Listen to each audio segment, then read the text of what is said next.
বলিউড বাদশা শাহরুখ খানের পুত্র আরিয়ান খান পরিচালিত প্রথম সিরিজ ব্যাডস অফ বলিউড নিয়ে এখনও চলছে চর্চা।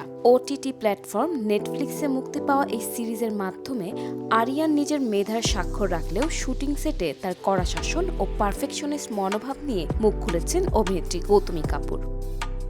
সম্প্রতি মুম্বাইয়ের এক সংবাদ মাধ্যমকে দেওয়া সাক্ষাৎকারে তিনি আরিয়ান খানের পরিচালনা এবং জ্যেষ্ঠ অভিনেতা ববি দেওলের বিরক্ত হওয়ার নৈপথ্যিক কারণ শেয়ার করেন। গৌতমী কাপুর জানান, সিরিজের স্ক্রিপ্ট রিডিং সেশনের দিন তিনি প্রথম আরিয়ানকে দেখেন।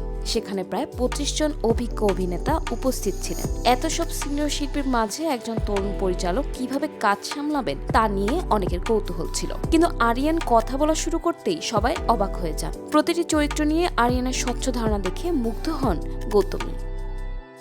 তিনি বলেন, যে ছেলেটি নিজেই সিরিজটি লিখেছে এবং পরিচালনা করছে, এই বয়সেই তার এমন পরিপক্কতা সত্যিই অবিশ্বাস্য।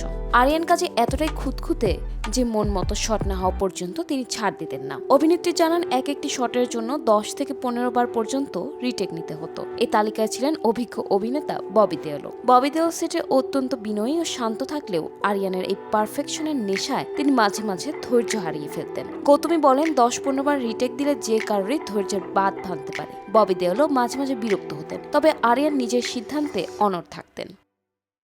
2024 সালে মুক্তি পাওয়া ব্যাডস অফ বলিউড সিরিজ মুক্তির আগে থেকেই আরিয়ান খানকে নিয়ে নানা ধরনের আলোচনা সমালোচনা চলছিল। তবে প্রথম সিরিজের সাফল্যের পর সে বিতর্ক অনেকটাই ফিকে হয়ে গেছে।